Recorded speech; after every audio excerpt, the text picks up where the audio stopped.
Hello and welcome to AAA Vacations present Cruising 101, an overview of the why, what, where, and how of a cruising vacation for the first-time cruiser.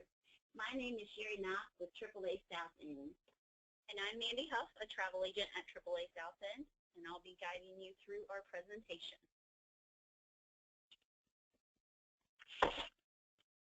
All right, let's get started. Why take a cruise? There are lots of reasons people take a cruise, but these are just a few of the choices. We, of course, can come up with a much longer list if you have any objections, but first of all, it's a great value for the vacation dollar. That's probably our number one reason people start cruising is because it's all in one place. It's great for budgeting. You can make payments on it, and it's just a great value for your dollar. The next is that ships offer a variety of onboard activities. That means that you can surf on board, you can ice skate on board, or you can just hang out by the pool all day. Plenty of options for the whole family, old, young, small, big, everybody. The ships come in all shapes and sizes. So there are ships for you and your closest 6,000 friends, or there are ships for you and just your husband, or you and 50 of your closest friends. They are in all shapes and sizes. They cater to all needs. You can also see multiple destinations while only unpacking once. It's a floating hotel, so whether you're on the river or the ocean, you can get to destinations all around the world, multiple countries in a week, multiple countries in 2 days. But you are only unpacking once. You're staying on board every night. You don't have to worry about moving. There's complete flexibility.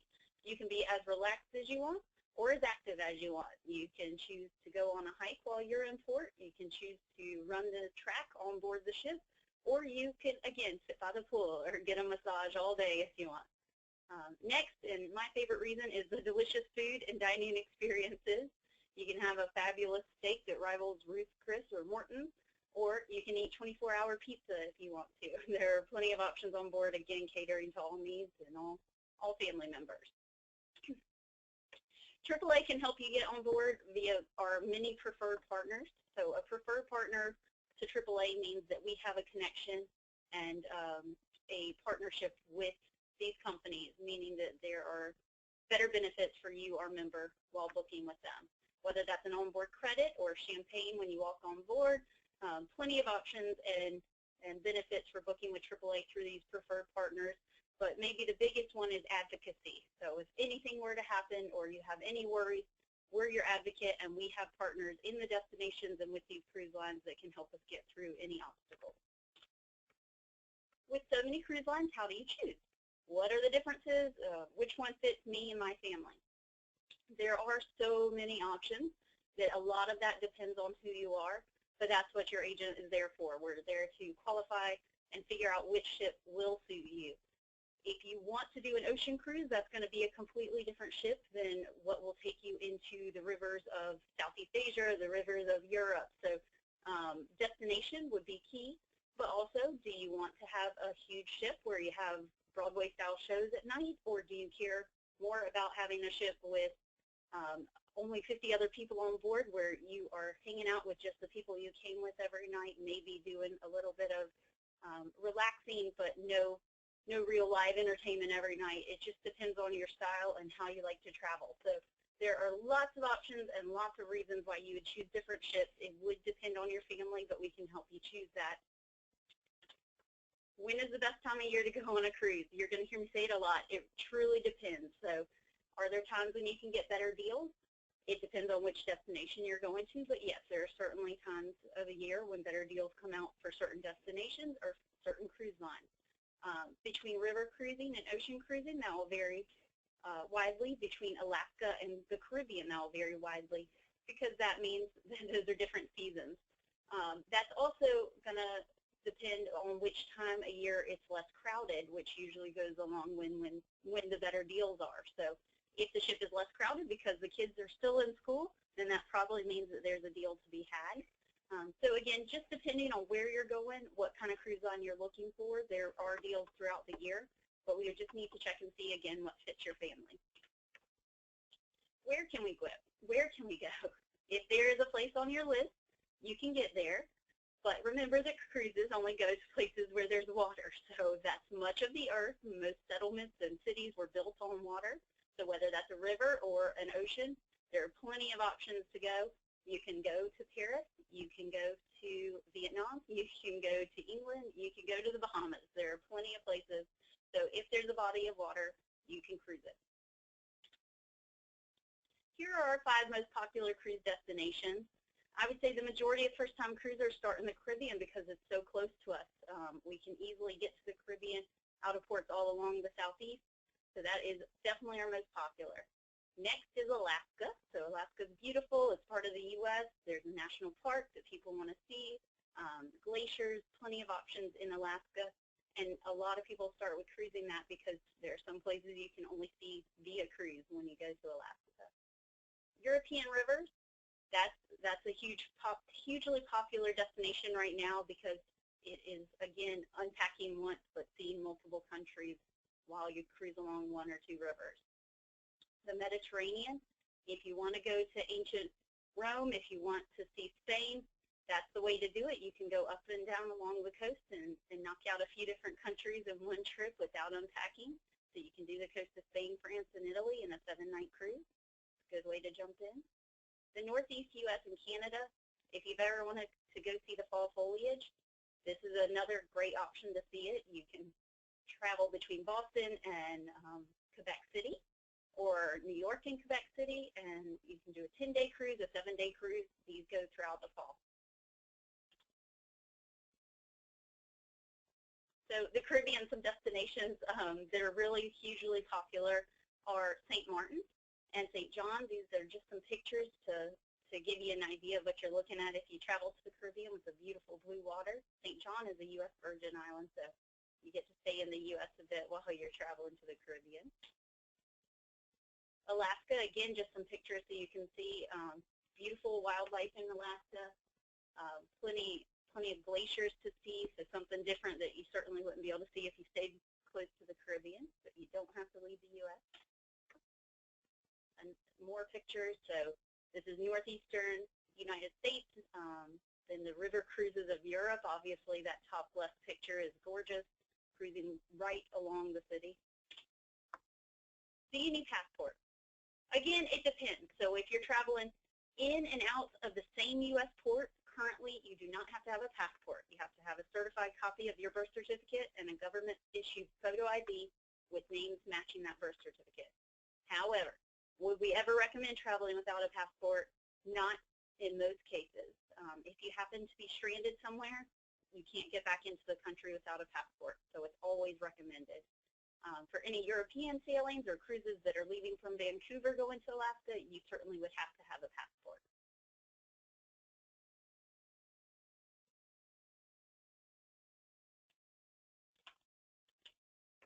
All right, cruising fears and myths. Will I get seasick? How can I prevent it, and what happens if I get seasick? It's really hard to say whether you would or not. If you have ever experienced it on a roller coaster or on a train or a long bus ride, such as like I have, you may be more prone to it while on board, but there are ways past it. So I know my mom goes to her doctor and gets a patch that goes right behind her ear, and she's fine while sailing. For me, I don't have so much of seasickness that I need a prescription, so I just take some ginger candy and chews. And if I feel a little off, I chew one of those and I feel much better. But if you're not sure if you're going to get seasick, you don't want to get a prescription because you don't know, that's fine. They do have medicine on board if you need it while you're on board. But this could also be a good reason of why you would choose one cruise over the other. So if you remember, we talked about ocean and river cruising. The rivers are not on an ocean. The rivers don't have waves. So if you are prone to seasickness, a river cruise might be better suited to you. Or if you definitely want to do an ocean cruise, there are some ports you have to see that are on the ocean. You might want to look at a larger ship. So the larger ships are like cities floating on the water. You don't feel too much motion while you're on them. But if you needed to rein that in even more, something you need to consider, and you can talk to your agent about that, is location on the ship. So if you're on an ocean vessel, you want to be midship, so middle of the ship, which means if the ship runs forward to back, you want to be very in the middle of that. You'll feel less motion there, and on a mid-level of the ship. You don't want to be on the highest deck of the ship because, again, it feels a little more motion. So mid-level or lower is best to feel more stationary while sailing. Another thing to combat it is having at least a window, if not a balcony. A balcony is handy for me. I can go outside and get some air, but more importantly, I can see the horizon line. So I tend to feel the motion a bit more at night when I can't center myself based on that horizon line. So that's something to keep in mind, that you probably want a window or a balcony so that you have something to see and you know where you are and which side's up. It's rare that it happens, but it does happen. So there are some ways to combat it if you're not sure. Is cruising safe? We certainly hear on the news all the time the sensationalized stories about the one ship that happens to have an issue while at sea. And it does happen, but it's rare. That's why it's making news, is because it doesn't happen every day. There are hundreds of cruises that go out every month. You hear about the one per year that may have issues while on board, but the cruise lines handle it well. Nothing major has happened recently, and cruising is safe 99% of the time. If you have worries about that, let us know. We can never guarantee our safety, not even here at home, but we can take precautions, and that's exactly what they're doing. Will I get fat? If you're like me, maybe. Like I said, I enjoy eating quite a lot while I'm on board, but I also go to the gym and I walk the tracks and I take the stairs. So it just depends on who you are and how you like to enjoy yourself. There are 24/7 dining options available. If that's an issue for you, we are not going to be friends because that is the best part of cruising for me. But they also have gyms on board, and again, like the walking tracks I mentioned, or when you're in port, you have plenty of active options that you can do, whether it's a city tour, walking around, a biking trip, a hiking trip, plenty of ways to stay fit while still enjoying the food on board. And now most menus on board the ships offer low-fat options, low-calorie options, low-sugar options. So specific dietary needs are handled on board as well. Will I feel claustrophobic? Again, if you're like me, I have to have a balcony. I have to have somewhere I can go outside the room. If you have any fears about this, you cannot do an inside cabin because it is truly like you're sailing inside of a closet, little Harry Potter-like. But if you have a fear about this, we can talk about it. Different ships have different room sizes, different bathroom sizes. But most importantly, you're going to want a window or a balcony so that you can feel like the room's opened up a little bit more. Where do cruises sail from? Are there ports we can drive to? How can we get to the port? And is there parking available? We can certainly drive to ports from Charlotte, North Carolina, where we're located. Our closest one's in Charleston, but there's only one small ship sailing out of there going to the Bahamas. There are other ports all along the coast of Florida as well, though, as well as going north towards Boston, Baltimore, New York. Plenty of options that are within driving distance, and parking definitely available. However, you can also fly to any of those ports. So if driving to Port Canaveral, the 8 or 9 hours it takes from Charlotte is too long for you, you can easily fly to Orlando, and we can arrange transfers to and from the ship. Here are most of the ports that you can sail out of in North America as well as Europe. There are plenty of other ports within the continents that are for river cruises, but these are ocean ports. Even within North America, you can now sail the rivers and the Great Lakes. So if you're interested in doing that, you can do the Mississippi or the Columbia River, or again, the Great Lakes. In Europe, obviously, tons of ports. Whether these are where you're going to start or end depends on the sailing, or most of them are going to be ports along the way. So if you're sailing Barcelona to Rome, just look at all those ports between there. I mean, you're checking out Monte Carlo, you're checking out Florence, pretty cool. Venice, you can get over to Croatia, Montenegro, some of my favorites. And you can always do a Greek cruise, of course. So plenty of options to choose from. How much luggage can we take? Hopefully not that much. That would be about your cabin size, but you can certainly take as much as you want and as much as you feel you can fit. Just know that cruise cabins are smaller than standard hotel rooms in most cases. Again, depends on the ship, but you probably want to limit yourself, and we can work on that with you. I typically carry one carry-on bag and a personal size item, and that will get me through a week or two. But if you wanted to take a full-size bag and a carry-on, there's plenty of space under the bed, in the closet, different spaces that they've come up with to store those while you're there. But you probably would want to unpack a bit and and not have your luggage out so that you can move about the cabin a little easier.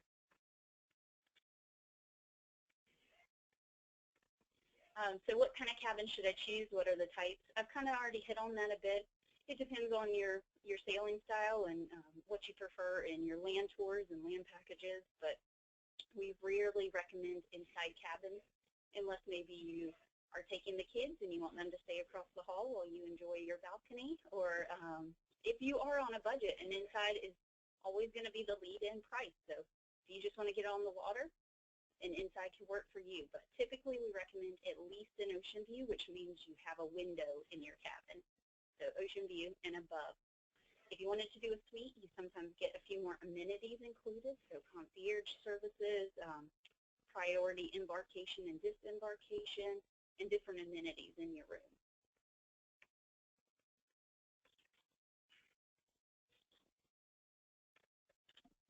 All right, so the fun stuff. What is there to do all day on the ship?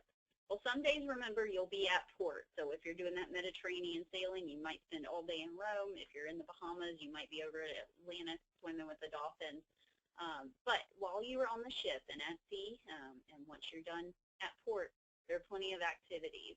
I already noted some of the Broadway shows you can do, but you can also surf if you want to learn to surf, as you see on the screen. Some of the larger ships now have ice skating rinks. All of them will have pools, depending on your destination. You may or may not want to use them if it's cold.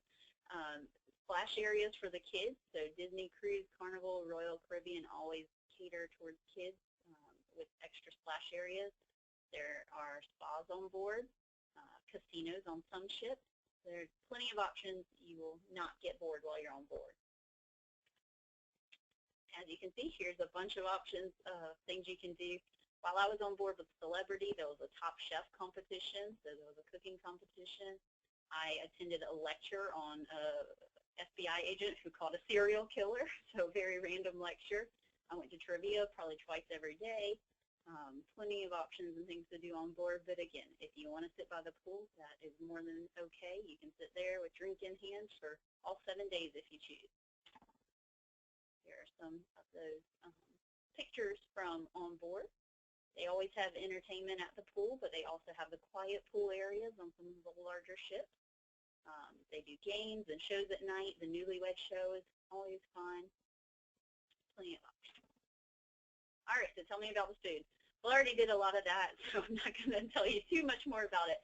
But there are tons of dining options. So even on the smallest ships, there's always going to be 2 or 3 dining options. Something like a specialty coffee shop with cakes and pastries and sandwiches, to a 5-star steak restaurant, or even they're doing Japanese where they cook in front of you on board, the teppanyaki tables on board, really great Italian food, again, on my Celebrity cruise. Tons of different options. The 24-hour pizza is always a favorite. The chocolate molten lava cake is really special. And they have options for everybody. So at the main dining room, you'll typically find that they have some entrees and appetizers that are on the menu every night, the signature dishes, but then they change it up every night as well. So one night might be prime rib and lobster night, and you can order as much as you want. If you want 4 lobsters and 2 prime ribs, go for it. I choose one of each. Or if you only want the same spaghetti that they had on the menu every 7 nights because it was so good, you can do that too. Do you have to eat with strangers? Not necessarily. It depends on the ship, but you usually have the choice of whether you eat at your own table or you eat with other people on board. We can discuss that further. It depends on if you're on the ocean or if you're on river. Just know that river cruising is a little bit more social than ocean cruising, in that there are so few people on board that you can rotate and dine with different people every night, so it's up to you. Healthy options and special diets I noted on. We can always let them know if you have any allergies or special diet requests, and they'll cater to that in every circumstance. Pictures of food, yum. Just enjoy that for a second, but again, I think I hit on the lobster that you'll see there. Oh, and ice cream.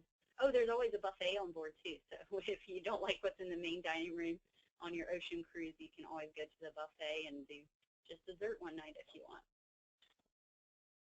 What can we do while in port?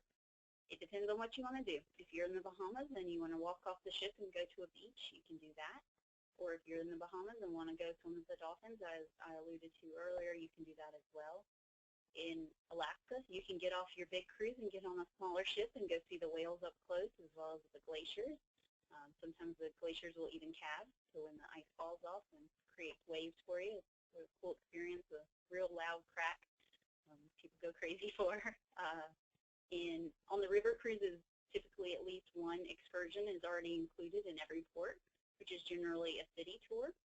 But if you do a river cruise during Christmas time, you can go to the Christmas markets along your sailing, which are really fantastic, especially in Germany, Austria, and Czech Republic. They're very popular, where you can do all your Christmas shopping and enjoy some blue wine and just soak in the atmosphere.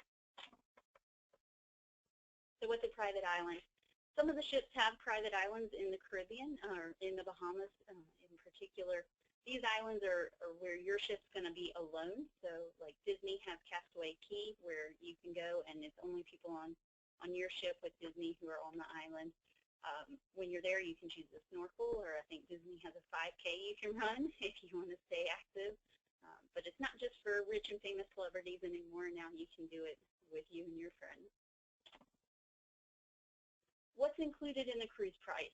So it really depends, but across the board, you can always find that your accommodation, so your stateroom, your meals, your entertainment on board, and your activities on board are included. So that means that if you wanted to jump on your cruise and stay for 7 nights and not spend any money, you will certainly be fed. You will certainly have water, tea, coffee, and then a hotel room, essentially a floating hotel room. But if you want to do a little bit more, you can also go to the casino, which is an additional cost. You can go to the spa or get your hair done at the salon. Liquor and soft drinks are not included on all cruises, but they are included on others. So if that's important, we can discuss that. Short excursions, again, typically not included with ocean sailings, but it depends on the cruise line. Usually they are included with river cruises. Gratuity, it depends. So some cruise lines include it, some you can pay up front, some you have to pay when you get off. It really just depends, but those, of course, are always at your discretion. And then specialty restaurants is the next big one. So cruises will always include your meals, but if you did want to upgrade the experience, some nights they have 5-star restaurants that are not always included. So if you were on Oasis of the Seas, for example, Chopped Steakhouse is not always included. Yes, you can get filet mignon in the regular restaurant, but if you wanted a very special steak, so I don't know much about steak, but a 60-day aged steak, you could do that at Chopped. So there are some specialty restaurants that you can pay a bit more for. Are there things for kids to do on a cruise? It depends on the cruise line. We want to focus in on cruise lines that do cater towards kids if you're going to be traveling with them. So something like Disney, Carnival, or Royal Caribbean typically caters towards kids, but even within those brands, some ships are better for kids than others. But the cruise lines that do cater towards them have kids clubs, so you can drop off the kids, and if you don't want to see them for a week, you don't have to. They'll show up at night and sleep, and then you drop them off the next day, and they're gone. On my celebrity cruise, we saw kids running around doing scavenger hunts all 7 days. They were running around doing that. So lots of fun things for them to do. They keep them busy, but you, of course, can hang out with them as well by doing the pool areas, the splash areas. Even Disney has a water slide that goes off the side of the ship and comes back around. It's really neat. So plenty of things to keep them busy on board. But if you don't want to have to keep them busy, the staff will do it for you. Ocean versus river cruising. Is a river cruise right for me? It really is truly up to your traveling style, and it depends. It depends on where you want to see in particular. If you want to see Rome, you're not going to see that on a river. If you want to see Alaska, it's not on a river. But if you want to see, if you want to see Budapest, you can do that on a river because it's not on an ocean. So it depends on where you want to go, what you want to see. If you worry about seasickness, as we talked about, a river cruise is right for you. If you want a smaller ship, a river cruise is right for you. If you want inclusive, it's right for you. Here are some of the reasons. So some of it's already talked about. So no seasickness because there are no waves. short excursions already in there. It's great for budgeting. Ship is so much smaller that everything's nearby. But if you want Broadway shows every night, that's not going to happen on a river cruise because it's much smaller. If you want 15 dining options, it's not going to happen because there are 3 on board. But remember that you're in a port for much longer, so you can eat on land and you can enjoy that experience. So just some things to consider, but we can chat and figure out what is right for you. So why should you book with AAA South End? Well, we are the professionals. We know what we're doing. We've experienced these cruises ourselves. We've sent hundreds of clients on them as well. So even if we haven't done it, we know someone who has, and we have a backing of hundreds of agents in North and South Carolina who can also help us out if we need it. But we know what we're doing. That's why we're doing this presentation. We're here to answer all of your questions. And again, the best word for us is your advocate. What advantage do you get as AAA members? It depends on the cruise line, but already you get the advantage of working with one of us. So as we like to say, you can cut your own hair, but it might not turn out as well as if you go to get it cut somewhere. We don't charge a fee to book with us, so it's free as a member, plus some extra perks may be involved, like the onboard credit and champagne.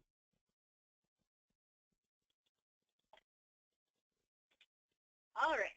So that is the end of our presentation, and we appreciate you listening and finding out more about cruising. However, it was very short. There are so many cruising options out there. We didn't even touch the tip of it. If you have specific questions, or even if this just had you get some thoughts going in your brain, give us a call. Our number is 704-532-9480. We can certainly touch on those. There's no question too small. If you want to start making travel plans, feel free to call us or come by our office. We're more than happy to help. But again, if this just got the conversation going, we appreciate it, and we look forward to listening to those questions. On that note, we did have questions when we presented this live that we were going to go over at this point. So in case these are on your brain, we hope to go ahead and knock those out. Okay, Mandy, one of the questions we had was, how do I pay for my cruise? I'm interested in going, but I want to know how would I pay for it? Yeah, so with cruising, it really depends on which type of cruising you're going. Typically, river cruises have to be paid farther in advance than ocean cruises, but typically it's a deposit that could range from $100 per person to $250 to $1,000 per person, depending on the cruise line. After that, the final payment could be due a year in advance with some river cruise promotion, or it could be due 60 days in advance. Typically with oceans, it's much closer at 60 days prior to travel. If you're going on a holiday sailing, it might be 75 days prior, 90 days prior, but there's a big window there, but you are able to make payments. So we usually take a deposit on the cruise, and then you can make payments on it. That being said, the farther out you book, usually the better rate you get for one, but also it gives you time to make payments towards your cruise. Okay, thank you. What if I need to cancel? So say I book my cruise with AAA South End, and I have a family emergency, or I get sick and I need to cancel. What happens then? Yep, so we hope that never happens. That's devastating to invest so much time and energy into a trip and not be able to take it. But if you do have to cancel, hopefully you've purchased travel insurance. So depending on when your final payment was due, that's when your penalties usually go into effect. If you had travel insurance and your child gets sick and you have to stay home to take care of him or her, that would be a covered reason.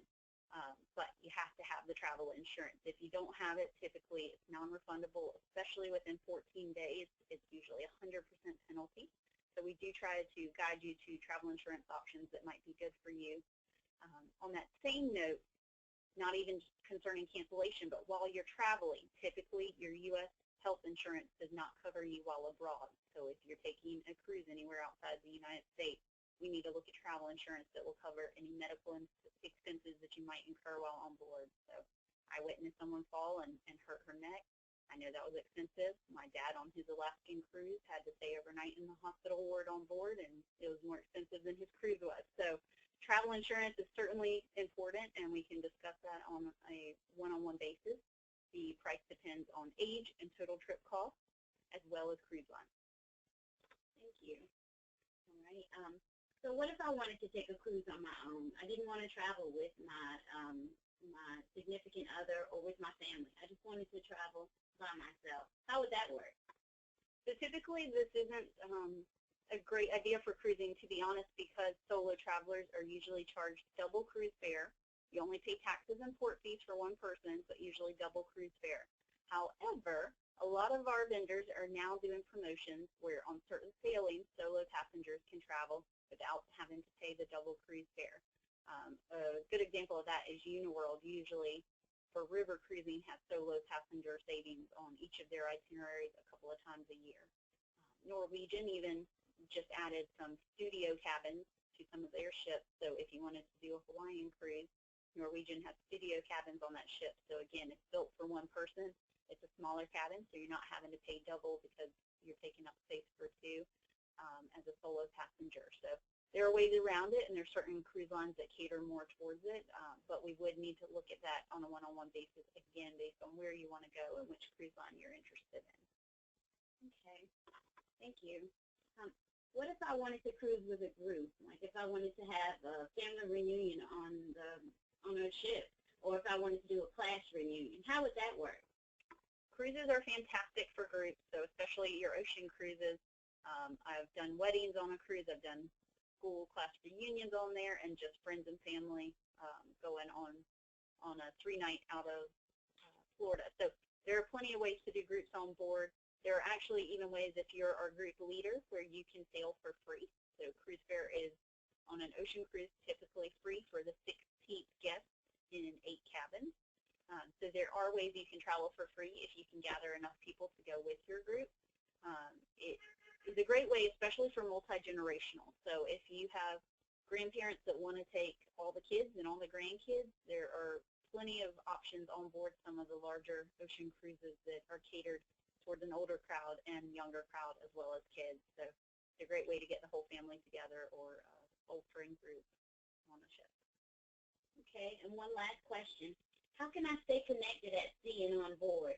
You know, can I use my cell phone? What about Wi-Fi? I want to upload my pictures to Facebook and Snapchat while I'm on there. So never use your cell phone on board unless you're doing like the Mississippi River cruise or something inside the U.S. Talk to your cell carrier. I can't guarantee it, but typically there are huge roaming charges while you're on board the ship. Even in Alaska, if you're on the ship, there are roaming charges. If you're in Seattle or if you're in Anchorage on land, fine, use your cell phone, but while you're on board, it's super expensive. So check with your cell carrier. I can't guarantee them. If you have an international plan, you might be fine. But all the ships are upgrading their Wi-Fi right now. They're using a lot of new technology to make it run faster because they want you to post your pictures to Instagram and they want people to know that you're sailing with them. The Wi-Fi is available. It is not typically included on ocean sailing, although certain cruise lines are doing that now, like Celebrity. On river cruises, it's usually included for all guests because there are less of you on board, so it's easier for them to run that Wi-Fi, plus you're so close to land. So it does depend which ship, but there is usually a cost if you're on an ocean cruise. It's usually included on a river cruise, but you can definitely stay connected while sailing. All right, I think that was the end of our questions. Of course, like I said, if you have any other questions, reach out. We want to hear from you. We want to know what you think. We'll update the presentation based on what we hear from you guys. And we're here to help you. If you want to do a cruise, we can help with that, but we are a full-service travel agency, so if this decided that it's not for you, we can certainly put you on land, and that is perfectly fine. Cruising is not for everybody, but it's something I think you should give a try at least one time. Thank you for attending. We look forward to seeing you in our office soon and hearing from you.